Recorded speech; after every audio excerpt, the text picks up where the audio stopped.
Codi, and this is Spotlight. And the light is on the powerful Knoch High School girls tennis team. So many accomplishments down through the years. And here to help us go over all of that is their highly successful coach, Nancy Conlon. Nancy, so many accomplishments. Let me start with 5 straight undefeated seasons in section play and non-section play. You have something like 50 straight match victories, and then you have the accomplishments of Laura Greb, the first girl ever to win 4 straight singles championships, back-to-back doubles WPL championships from last year and this year with the Bowers, Ellie, and Brooke, and now you're after the big prize, the WPL championship, the state, and plus all these girls competing for singles and doubles. How are you handling all of this? Well, we just take it one match at a time, that's for sure. But we've prepared for the last 3 years to be in this position, and I think every time we've faced a tough match or we've lost in the States, it's made us tougher for the following year. So I think this year we are absolutely prepared. Such an unusual situation. You have the Greb sisters, and you have Laura, and then her twin sisters, the freshmen, Lindsey and Emily, and then you have the Bowers. Quite an unusual situation. I don't know if any other school has had such a combination. Yeah, I'm not sure of that either. It certainly has been a pleasure having all of them. We had Allie last year that came on, so having the first sister arrive was definitely a bonus, and then having 2 more arrive this year really helped set up our starting lineup. So when you took this job over a number of years ago, did you have any idea how good this program was going to be? Actually, not at all. I took it over at a time when we were in AAA, and we didn't have any tournament players. Girls were just playing recreationally. Our goals were much different. We were out to win games, to win points. We didn't win any matches. There was not that big goal. I never in my wildest dreams imagined we'd be here where we are now. So with all the success you've had with Laura, with the singles, with back-to-back WPL championships, with the doubles, the one title that's eluded you is that team championship. The thorn in your side has been Sewickley Academy. You've been runners-up to them the last 3 years, runner-up to them in the state championship also. So who stands in your way of getting this first team championship? Well, obviously, Sewickley's a big contender. They had a group of girls come in 4 years ago, all as freshmen. That's been his starting lineup for the last 4 years, so he has a very, very strong team. There's probably some teams we have to face going forward in the WPL playoff as a team that we may not know much about. So we're just going to have to take those matches one at a time. So do you talk, I know some coaches say, well, I don't want to talk about down the road, this or that, but a lot of coaches say, hey, we're after the team championship, WPL, we're after the state championship. How much of that do you discuss with your team? It's in the back of our minds. We don't really bring it up that much. Everybody knows that's the ultimate goal, but we always focus on one match at a time because, as you can see, we play outside, we play in the weather. Wind plays a huge factor. There's factors every day in tennis. As a tennis player, you can have an off day. So every match we play individual, like as a single thing, and then move forward from there. I understand about the singles play, the doubles play. How does the team championship work? How many girls will participate, and how do you strategize for all this? Well, it's the same as our regular season matches. We play 3 lines of singles, first, second, and third, and we play 2 lines of doubles. So it's a starting 7 lineup, and those are the girls that you take. Those are the girls that play. There's obviously girls in your strength roster below that, so if there's any injuries or illnesses or anything that comes up, you can put them in the starting lineup. But I've already turned in my starting lineup for postseason play to the WPL, which is required by all of us, and we're just going to go with that lineup unless something happens. Hopefully not, but we're just going to make do. So I know, of course, singles will stay the same with Laura. What are you doing with doubles? Will the Bauer sisters still play together, or are you going to make some changes there? There will be some changes. It will be Laura, Brooke, and Emily Greb in our singles. That's been our standard singles all season. I sometimes flipped Emily and Allie and allowed them to play the third singles position. Allie will play with Ava Santor in first doubles, and my second doubles will be new freshman Jade along with Lindsey Greb, who just returned from an injury. So you know a lot of coaches in other sports, they want to get out there and see the other teams and scout them. Do you actually do that in tennis too, and can you gain any advantage by watching the other teams play? Some of the girls know some of the other girls, and we certainly know some of the teams that we've played and we've faced in the past, but you always have girls that graduate and you always have new girls coming in, so you really don't know. And to be honest with you, I think it's better off to not know rather than to put some fear and some nerves into the girls as far as, oh, this player is extremely strong. Like I said, anything can happen on any given day, and if you watch the pros at all, the same thing happens. I mean, top seeded players get bumped off by an unseeded player. So anything can happen. So we generally don't do that. We generally have a knowledge of the team, but we just go out and play out each line as we have to. So as matches are evolving and are playing, do you ever get a break and you say, listen, their backhand's not that strong. You want to take advantage of this or you want to take advantage of that? During the season, we're allowed to talk to our players at the changeover at every odd game. Postseason play, we're only allowed to talk to them after each set. So it's the best of 3 sets. So if we lose 2 sets or win 2 sets, we're done. So I can only talk to them after the first set. So during the season, we prepare for that. As I start to talk to them less during the match, I want them to come up with a strategy. I want them to find the weaknesses. I want them to make changes where things are not working for them. And so when we get to postseason play, they're kind of on their own, and then we talk after the set, and I acknowledge what they're doing right. We talk about what changes they need to be made, if any at all. And it's sometimes just a mental booster to them to give them you're doing a great job, keep it up. And so it's very simple. So when you have, like Laura, she's going to be part of your team, but she's also going for the state singles. So how do you balance all this out and pace it so that, in her mind she wants that singles championship, but she also wants the team championships also, and the same thing with your doubles team. So how do you balance all this out so one doesn't get ahead of the other? Well, since Laura's playing singles for us, that kind of helps her. She's just going to maintain her singles play. Right now, it's all about the team. Right now, it's everybody's out to do the team because the Ultimate Team Championship at the state level ends on October 31st, and then we head into the singles and doubles. So for right now, their mindsets are going to be for the team, and then as soon as that is done, then they'll switch back over into the doubles and the singles. How much do you curtail the workout so that, the coach is always saying, having coach, I would always say you got to have fresh legs when you go into the game to play. So how much do you taper things off so that they're fresh when they go into the matches? Oh yes, we've definitely tapered off most recently to just because of weather and of things that are going on outside. We definitely have cut back a little bit, and if weather plays a factor in one of our practices, we'll definitely go indoors. And we definitely have trimmed it down to just the top 7 or top 9 players, and just focus on those girls at this point. So even though you're going to have Laura graduating after her 4 spectacular years, and Brooke also will graduate, this cupboard's not going to be bare coming next year. With you have the Greb twin sisters coming back, and Ellie Bauer also. Yes, that's correct. Tennis is a sport where when you graduate a bunch of players, it sometimes is a reset year. You have to work on developing your younger players. I had a great freshman class come in this year. I had 7 people come in, 5 of which ended up being a varsity player. So I'm going to lose 2 very strong players, but I gained several players this year that have already stepped into some pretty significant roles. So I think next year is going to be a very good year as well. When you go to football games or basketball games, you always hear, hey, scouts are here from Pitt, they're here from Penn State. How much of that goes on in tennis, or do you have to contact the schools, or you have coaches come in and see the players from these various schools? Well, in the past, I have had coaches contact me, but given the COVID, there's not that much of that going on right now. A lot of times the girls, if they find an interest in the school, they will contact the coach, but I don't believe right now they're allowed to, and you might be able to talk to her about that, I don't believe they're allowed to actually formally meet. But when you get to the state level, usually a lot of coaches would show up to singles and doubles and teams to take a look at the girls and to talk to you there. Again, I'm not sure how much of that is going to be allowed to take place this year at all. So with the team, you have a bye Yes. early this week, and then you'll play again towards the middle of the week. I know the girls are thinking about it. I know you're thinking about it. 3 straight years, runners up. How big would it be to bring home that first WPL championship trophy to Knoch? Well, obviously that's the ultimate goal, and I believe this year, as I said, I think we've been preparing this for 3 years, and I think this is our year that we are the most prepared and ready for it. We have a bye today. We play on Wednesday, the winner of today's match. So we'll just look at that one first and then move on to next week. Well, Nancy, congratulations. A great season so far.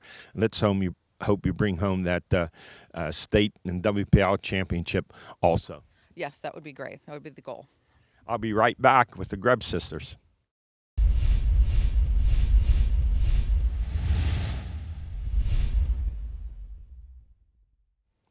I am back with the most successful singles girls champion in WPIAL history, Laura Greb. Laura, congratulations on your tremendous achievements. Let me get down through this and just to hear it once again. 2017 Class AA singles champ. 2018 singles champ. 2019 singles champ. 2020 singles champ. This is etched in stone forever. You may be tied. No one will ever beat you unless they win it as an 8th grader. When you hear all that, what's that mean to you?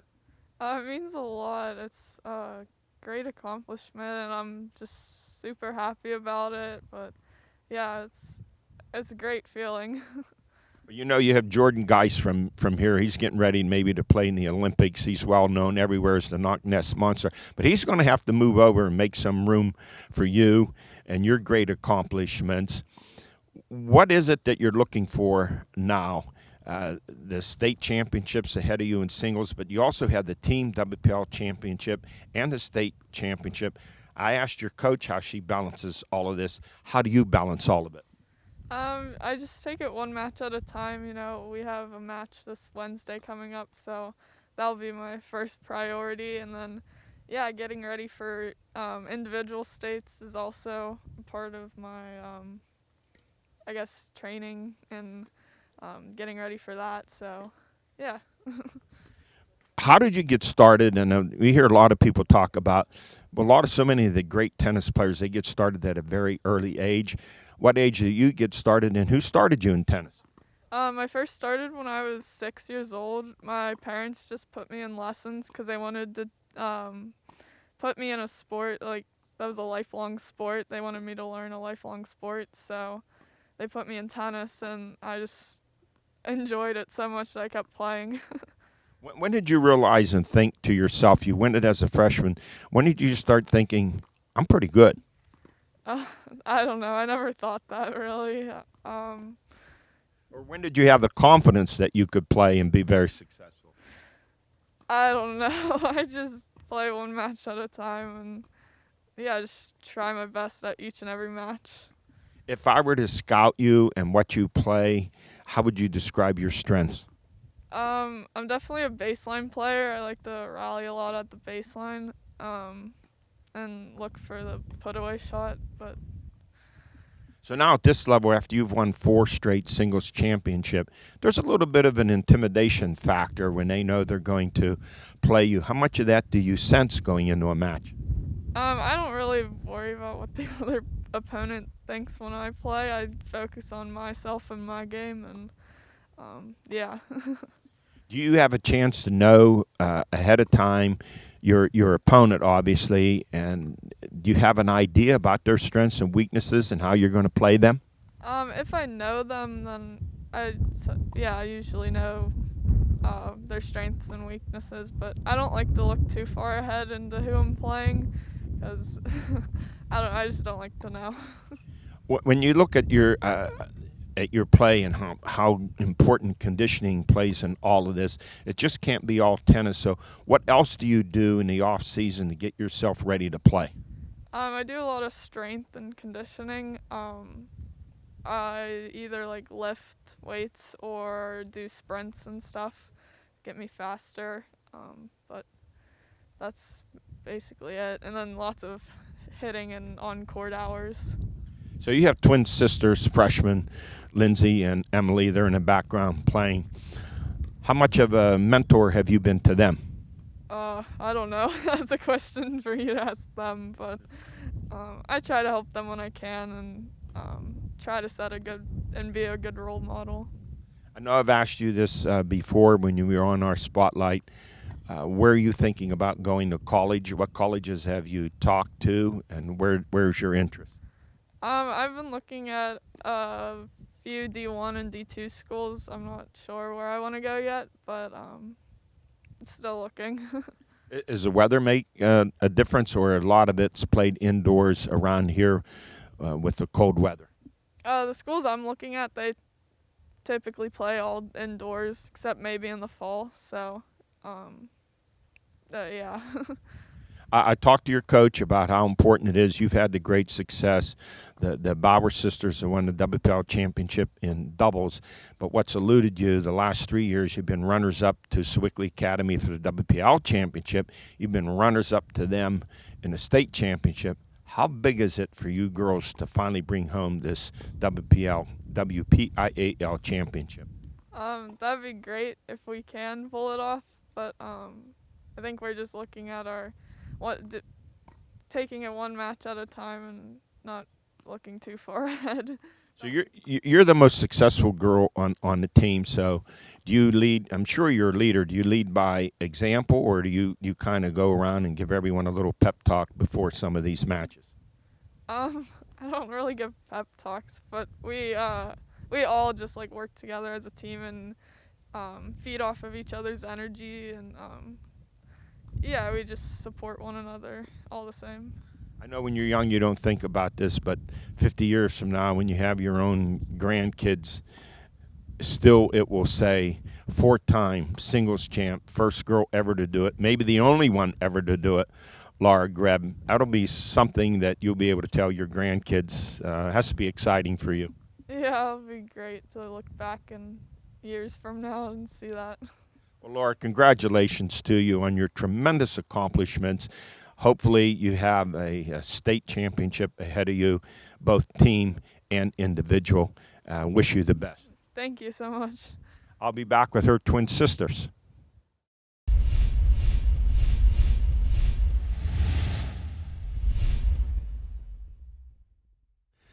As I talked with Coach Conlon before about the unusual situation here, never heard of it.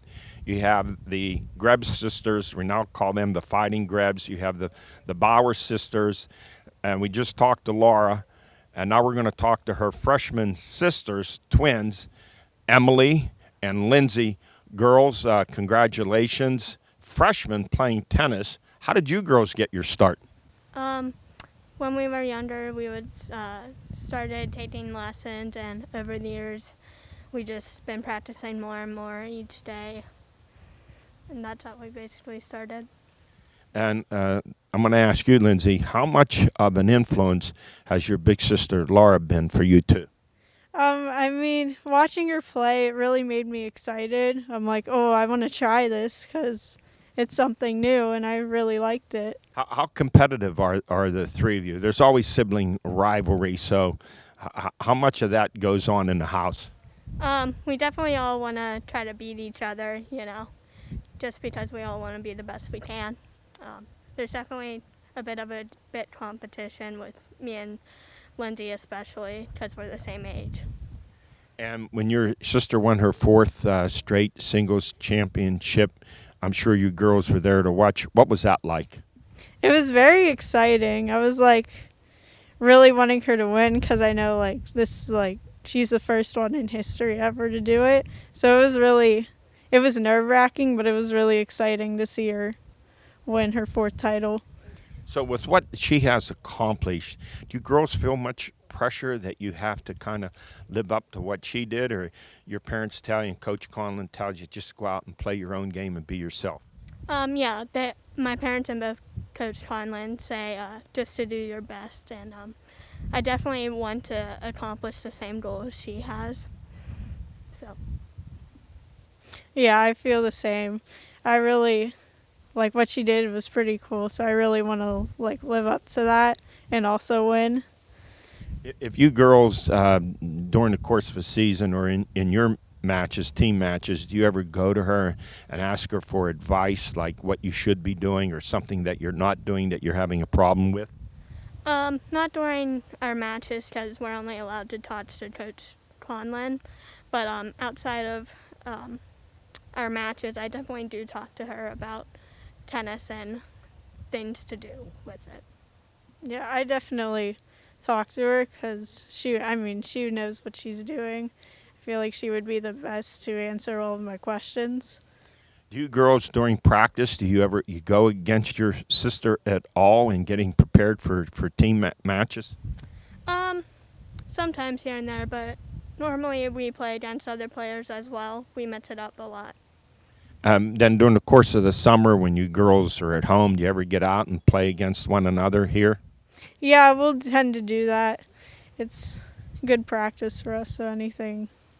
So the team championships are coming up. It's something we've talked about that's eluded Knoch the last 3 years with Sewickley Academy. So you get a bye, and then how fired up are you girls for it? Are you're freshmen? You're going to be playing against, and of course you've done it all year long against upperclassmen. How have you handled that? I've handled it pretty good. I mean, I know it just to go out, do my best, and try to win as many points in games and matches as I can. I'm definitely excited for Whippeals to potentially play Sewickley again. Yeah, I'm really excited about flying because like in the past we haven't beaten them, but hopefully this year we can pull out a win.